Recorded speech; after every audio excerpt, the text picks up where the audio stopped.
Welcome to మన Bommarillu. Upcoming రివ్యూలోకి వెళ్ళిపోదాం. దర్శన్ శరణ్య ఏ తప్పు చేయలేదని తెలుసుకుంటాడు.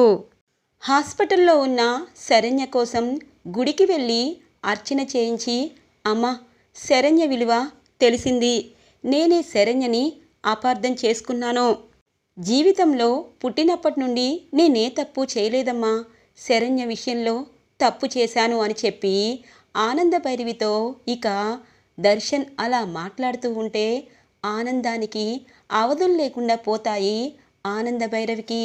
ఇటువైపు శరణ్యకి అర్చన చేసిన కుంకుమ పెట్టి, శరణ్య ఇప్పుడు ఎలా ఉంది అని చెప్పి ప్రేమగా మాట్లాడతారు దర్శన్. శరణ్య ఇక దర్శన్ ప్రేమను చూస్తూ చాలా సంతోషపడుతూ, మీలాంటి శ్రీరామచంద్రుణ్ణి నేనెందుకు వదులుకొని వెళ్తాను, కొన్ని అపార్థాల వల్ల ఇలా జరిగిందండి అని అంటూ ఉంటుంది.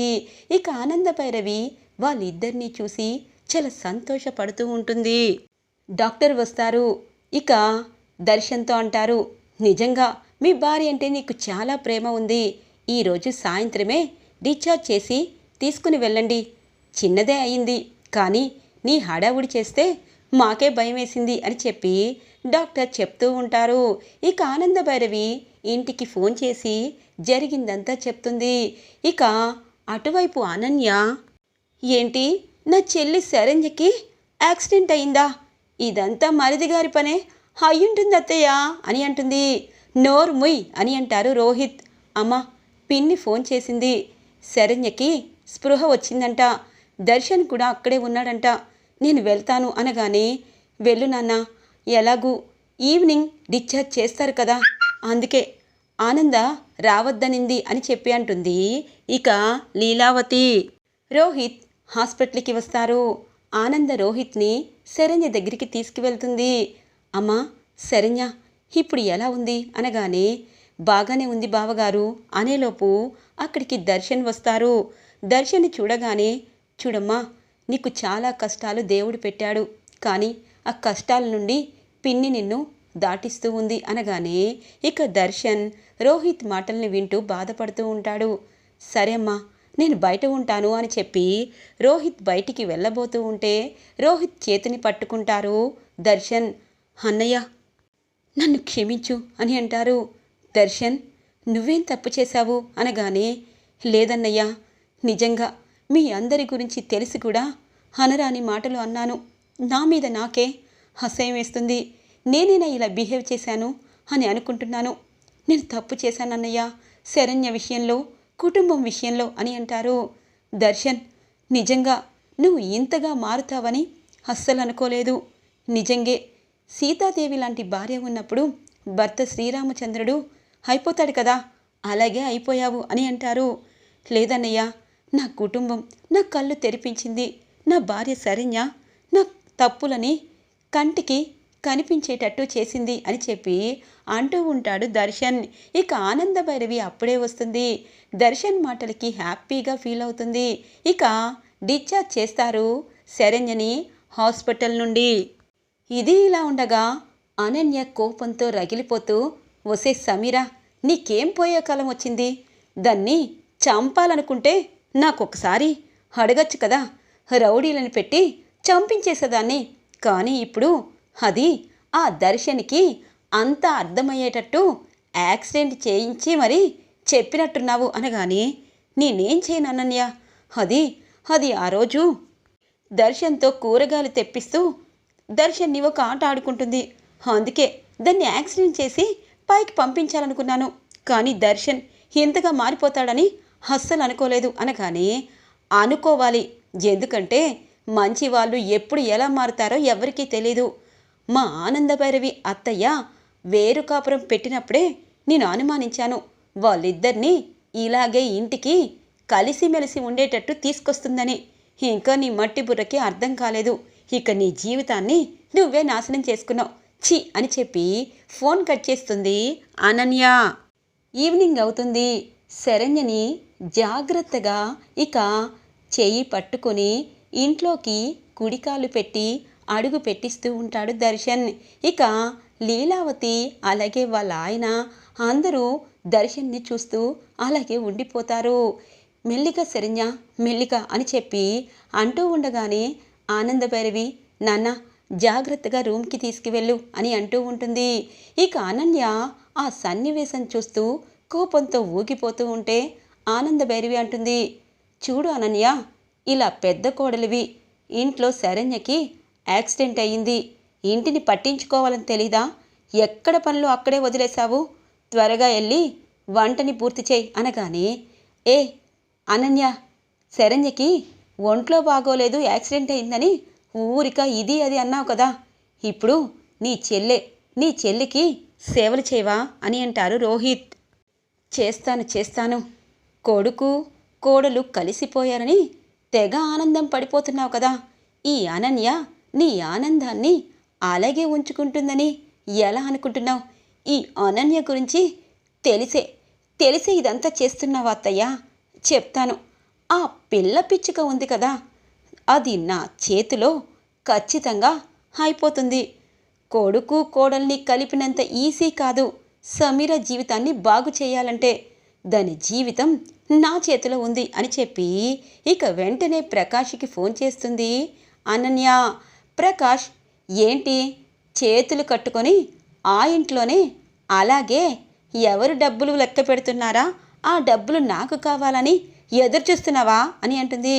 ఏంటి అనన్య గారు ఇంత కోపంగా మాట్లాడుతున్నారు? మీరు చెప్పింది చెప్పినట్టు చేశాను కదా, ఇంకా ఏంటి అని అంటాడు ప్రకాష్. ఇంకా ఏంటి అంటావేంటి, అలాగే ఉండిపోతావా? ఆ సమీరాకి రేపో ఎల్లుండో నిశ్చితార్థం కూడా జరిగిపోతుంది. 1 నెల రోజుల తర్వాత అంగరంగ వైభవంగా పెళ్లి జరుగుతుంది. నీకంటే ఆ పెళ్లి కొడుకు అన్నిట్లోనే ఎక్కువే. పైగా ఆ పెళ్లి కొడుక్కి మంచి బుద్ధి కూడా ఉంది అని అంటుంది. నన్నేం చేయమంటారు అనగానే, అక్కడ తనకి ఫోన్ చేయి, లహరికి ఫోన్ చేసి బ్లాక్మెయిల్ చేయి అనగానే, నేనా బ్లాక్మెయిలా అని అంటారు. అవును, బ్లాక్మెయిల్ చేయి. ఎందుకంటే తను ఒక హత్య చేసింది కాబట్టి, ఆ నిజం నీ దగ్గర వీడియో రూపంలో ఉంది కాబట్టి అది పబ్లిసిటీ చేస్తానని చెప్పు. ఖచ్చితంగా నీకు ఈ ఇంట్లో వాటా అయినా ఆ బంజారా హిల్స్లోని ఫ్లాట్నైనా రాసిస్తుంది అనగానే, అవును మేడం, నా దగ్గర కూడా డబ్బులు లేవు. ఇలా బ్లాక్మెయిల్ చేస్తే నాకు ఆస్తి వస్తుంది, తరువాత బెదిరిస్తూ వాళ్ళ ఆస్తినంతా కొట్టేస్తాను అనగానే, ఏడ్చావు, నేను చెప్పింది చెప్పినట్టు చెయ్యి అని చెప్పి అనన్య ఫోన్ కట్ చేస్తుంది. ఇక ప్రకాష్ లహరికి ఫోన్ చేస్తారు. హలో, ఎవరు మీరు అని అంటుంది. ఎవరా, ఇంకా గుర్తుపట్టలేదా? నువ్వు విషం పెట్టి లాడ్జిలో ఓ కథన్ని చంపేశావు కదా, అదే జ్యూస్లో విషం కలిపి. ఆ వీడియో అంతా నా దగ్గర ఉంది అనగానే, ఎవర్రా నువ్వు అనగానే, ఇంతకీ ఇన్ని లెటర్లు రాసినా నేనెవరిని అడుగుతున్నావేంటి? నేను నిన్ను బ్లాక్మెయిల్ చేస్తున్నాను. ఆనందభైరవి గారికి కోట్ల ఆస్తి ఉంది. ఆ ఆస్తి నాకు అవసరం లేదు. బంజారా హిల్స్లో ఉన్న ఫ్లాటు నాకిచ్చే. ఈ వీడియోలో ఉన్న మొత్తం నీకు సెండ్ చేస్తాను అనగానే, చూడు, నువ్వు నన్ను బ్లాక్మెయిల్ చేసినంత మాత్రాన నేను భయపడ్ను అని అంటుంది లహరి. సరే, అరగంటలో అల్లా TV9 NTVలో బ్రేకింగ్ న్యూస్ వస్తుంది. పలానా ఆనందభైరవి కూతురు పలానా హోటల్లో జ్యూస్లో విషం కలిపి ఒక అబ్బాయిని, అంటే తన బాయ్ ఫ్రెండ్ని హత్య చేసిందని వస్తుందిలే అని అంటారు. ప్రకాష్ ఒక్కసారిగా లహరి షాక్ అవుతుంది. వద్దు, నువ్వు చెప్పింది చేస్తాను. అలాగే మా ఇంట్లో అందరూ ఇప్పుడిప్పుడే సంతోషంగా ఉన్నారు. ఈ విషయం తెలిస్తే అమ్మ బాధపడుతుంది. నేను ఆ పేపర్స్ తీసుకొస్తాను, నువ్వేమీ చెయ్యొద్దు అని చెప్పి ఫోన్ అక్కడ పెట్టి ఇక కబ్బోర్డ్ దగ్గరికి వెళ్తుంది లహరి. కరెక్ట్గా ఆనంద అదే టయానికి వస్తుంది. ఏంటి ఈ లహరి ఇంత టెన్షన్ పడుతుంది? అసలే ఇంకొక వారం రోజుల్లో ఎంగేజ్మెంట్ పెట్టుకుంటామని సరోజారావు గారు ఇప్పుడే ఫోన్ చేశారు. అలాగే శరణ్య దర్శన్ కలిసిపోయారు. ఇక ఇంటికి పట్టిన పీడ విరగడయింది అనుకున్నాను. ఈ అమ్మాయి ఏంటి పెళ్ళి కూతురే, కానీ ఇంట్లో టెన్షన్ల వల్ల ఇలా ఉందేమో అని చెప్పి ఇక లహరి ఫోన్ని చూస్తుంది. ఫోన్ రింగ్ అవుతూ ఉంటుంది. ఏయ్ ఏంటి, నేను చెప్పింది అబద్ధమని నువ్వు పోలీసులను కానీ ఎవరినైనా వెంట పెట్టుకుని వచ్చావనుకో అయిపోతావు. నువ్వు ఒక్కదానివే ఆ ఇంటి పత్రాలు అంటే బంజారా హిల్స్ ఇంటి పత్రాలను తీసుకురావాలి అని అంటూ ఉంటారు ప్రకాష్. ఒక్కసారిగా ఆనందభైరవి షాక్ అవుతుంది. ఇక ఇదేంటి, లహరిని ఎవరు బెదిరిస్తున్నారు, ఏ కారణం చేత బెదిరిస్తున్నారు అని చెప్పి, అంటే లహరి టెన్షన్ పడ్డానికి కారణం ఇదా అని చెప్పి అంటూ అని అంటుంది ఆనంద. చూడు, ఆ వీడియో నా దగ్గరే ఉందని గుర్తుపెట్టుకో. ఒకవేళ నువ్వు గనక పోలీసులను తీసుకొస్తే పోలీసులకే ఆ వీడియో ఇస్తాను, అప్పుడైనా నీ పరువు పోతుంది అని చెప్పి అంటూ ఉంటాడు ప్రకాష్. ఇక ఆనందభైరవి ఒక్కసారిగా షాక్ అవుతుంది. ఈలోపు లహరి రావడంతో ఇక ఫోన్ని కట్ చేస్తుంది ఆనందభైరవి. అమ్మా అమ్మా అని అంటుంది. ఏమైందమ్మా అని అంటుంది ఆనందభైరవి లోపలే దాచుకున్న బాధని. అమ్మా, అర్జెంటుగా నేను బయటికి వెళ్తున్నాను అని అంటుంది లహరి.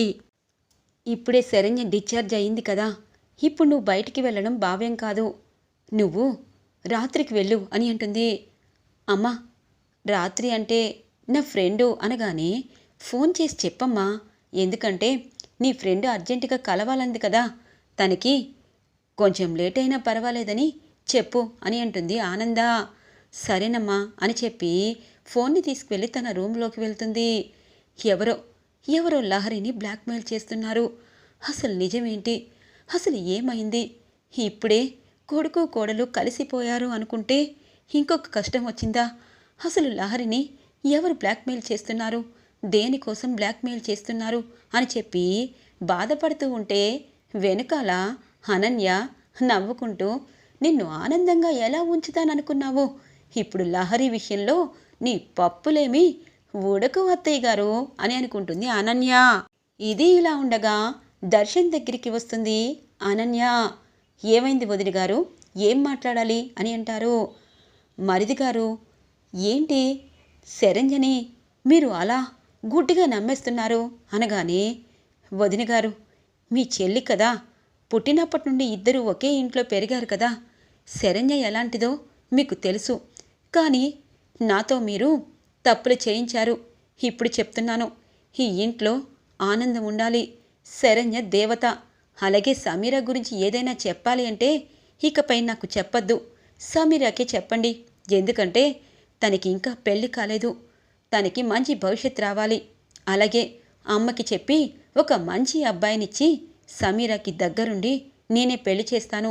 మీరు సమీరా గురించి ఎక్కువగా ఆలోచించి టెన్షన్ పెట్టుకోవద్దు వదిన గారు అని చెప్పి గట్టిగా కోటింగ్ ఇచ్చి అక్కడి నుండి వెళ్ళిపోతారు దర్శన్. అమ్మో, ఈ విషయం సమీరాకి తెలిస్తే ఇప్పుడే చస్తుంది. ఇలా ప్లేట్ మార్చేశాడేంటి ఈ దర్శన్? ఏముందిలే, అసలైన మజా ఇంకా సేపట్లో రాబోతుంది కదా అని అనుకుంటుంది అనన్య. ఇక ఆనందభైరవి శరణ్య దగ్గరికి వస్తుంది. ఇక పాలు అలాగే ఇడ్లీ తీసుకొచ్చి తినిపిస్తూ ఉంటుంది.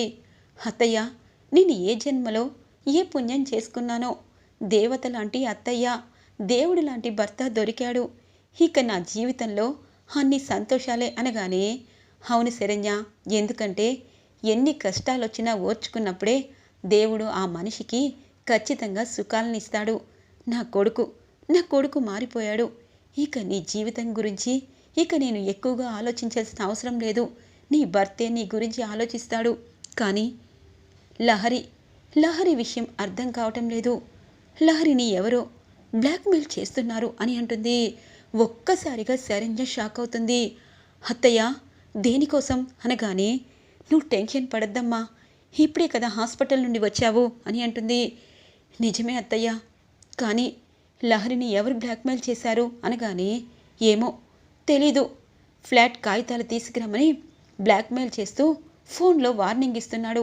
ఆ ఫోన్ని లిఫ్ట్ చేశాను, కానీ చిన్న క్లూ కూడా నాకు దొరకటం లేదు అనగానే, అత్తయ్య, మీకొక నిజం చెప్పాలి, లహరి ఒక హత్య చేయడానికి కారణమైంది అని అంటుంది. ఇక శరణ్య ఒక్కసారిగా షాక్ అయిపోతుంది ఆనందభైరవి. జరిగిన విషయం అంతా శరణ్య చెప్పడంతో, అలాగే హత్య చేశాక అదే రెస్టారెంట్లో ఆ శవాన్ని తను పాతి పెట్టడం అన్నీ చెప్పేస్తుంది. ఒక్కసారిగా ఆనందభైరవి షాక్ అయిపోతుంది. ఈరోజు ఎపిసోడ్లో ఇంట్రెస్టింగ్గా ఎండ్ అవుతుంది ఫ్రెండ్స్. రాబోయే ఎపిసోడ్స్ కోసం మా ఛానల్ని సబ్స్క్రైబ్ చేసుకోండి. Thanks for watching friends.